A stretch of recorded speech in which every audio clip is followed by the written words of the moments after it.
ஸ்ரீ குருபியோ நமஹ. மகாபரிவா அவருடைய அருள் மொழி ஒன்று, அவர் அனுகிரகம் பண்ணின ஒரு அமுத மொழி கூட சொல்லலாம். தர்மத்தை 100 பேருக்கு நீ சொல்லு, அதில் ஒருவர் அனுஷ்டானம் செய்தாலும் நீ பாக்கியம் பெறுவாய். இதுதான் தர்மம் தெரிந்தவர்களுக்கு, தர்ம பாதையில் போகின்றவர்களுக்கு பெரியவா இட்ட கட்டளை அப்படின்ட்டு சொல்லலாம். இந்த அமுத மொழி பல வருஷமாக பலர் மாதிரி எனக்கும் மனசில் ரொம்ப பதிஞ்சிருத்து நண்பர்களே. திருப்பி அதை ஞாபகப்படுத்திக்கலாமா? பெரியவா சொன்னது சுருக்கமாக சொல்லிருக்கா பாருங்க, அனுகிரகம் இருக்கா பெரியவா. தர்மத்தை 100 பேருக்கு சொல்லு, ஒருவர் அதில் அனுஷ்டானம் பண்ணினால் கூட நீ பாக்கியம் பெறுவாய். அதாவது இப்படியும் சொல்லலாம், நமது கடமை இது ஒரு மனால கிட்டத்தட்ட ஒரு 18-20 வருஷம் முன்னாடி என் மனசில் பதிஞ்ச உடனே நம்மையே ஒரு சிறிய அளவில் இதில் பங்கு பெறக்கூடாது அப்படின்னு தோணித்து. அப்பாட்ட நான் அப்போ வேதம் கற்றுட்டு இருந்த காலம் அது. உடனே குருநாதரை அணுகி வாரத்துக்கு 2-3 நாள் குருநாதர் இல்லத்திற்கு சென்று, அம்பத்தூரில் இருந்தால் நான் இருக்கிற மாம்பழத்தில், அவர் 6 இடங்களை உட்கார்ந்துட்டு தர்ம சூக்ஷங்களை கேட்டு அறிந்தேன். அப்பாவிடம் வேத வகுப்புக்கு போகும்போது அப்பாவிடம் பல வைதிக நுணுக்கங்களை கேட்டு அறிந்தேன்.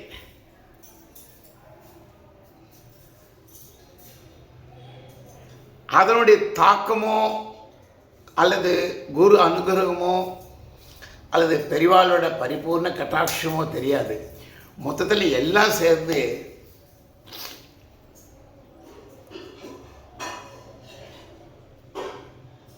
சமுதாய பணியில் வைதிகம் ஏதாவது செய்ய முடியாதாங்கிற ஒரு ஏக்கம் மனசில் தோணி, இந்த கோட்டிருக்கு இல்லையா, தர்மத்தை 4 பேருக்கு சொல்லு, அதில் ஒரு அனுஷ்டானம் செய்தாலும் நீ பாக்கியம் பெறுவாயின்னு சொல்லிட்டு அதை ஆதாரமாக அடிப்படையாக அதை கட்டளையாக ஏற்றுக்கொண்டு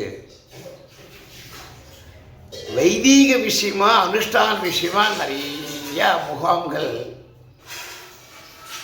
நடக்க தொடங்கின நண்பர்களே. முதல்ல சென்னையில் தான் ஆரம்பிச்சது.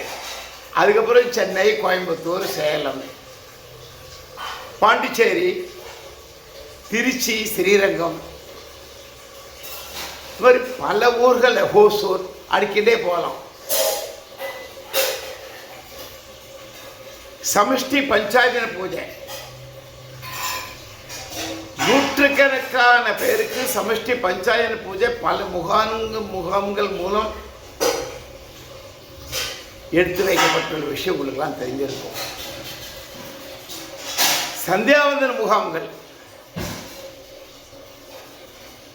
பரிசேஷனம், அதை பற்றிய சத்சங்கம், ஆச்சமனம், அபிவாதியை, அதை பற்றிய கூடுதல்கள், பிரம்மயஜ்ஞத்தை மையமாக வைத்து பல பல பல கூடுதல்கள் அடிக்கின்றே போல நண்பர்களே. ஆதார் கண்ணுக்கு சிறிய விஷயங்களாக தோன்றினாலும் கூட ஆதார விஷயங்களான இந்த பரிசேஷனம், ஆச்சமனம், பிரம்மயஜ்ஞம், சந்தியாவதனம் கூட சேர்த்துக்கலாம். இவைகளை மையமாக வைத்து பல முகாம்கள், பல கூடுதல்கள் சென்னையிலும் பல ஊர்களிலும் தொடர்ந்து நடைபெற்று வருகின்றது. குரு கட்டாட்சத்தினால நம்ம முடிவு பண்ணால் மாத்திரம் நடக்குமான நடக்காது, பகவத் சங்கல்பமும் இருக்கணும். இது பெரியவாரோட அமுதமொழி இருக்கே, அதை நாம் கட்டளையாகவும் பார்க்கலாம். பெரியவா என்ன சொன்ன? தர்மத்தை 100 பேருக்கு சொல்லு, அதில் ஒருவர் அனுஷ்டானம் செய்தாலும் நீ பாக்கியம் பெறுவாய்.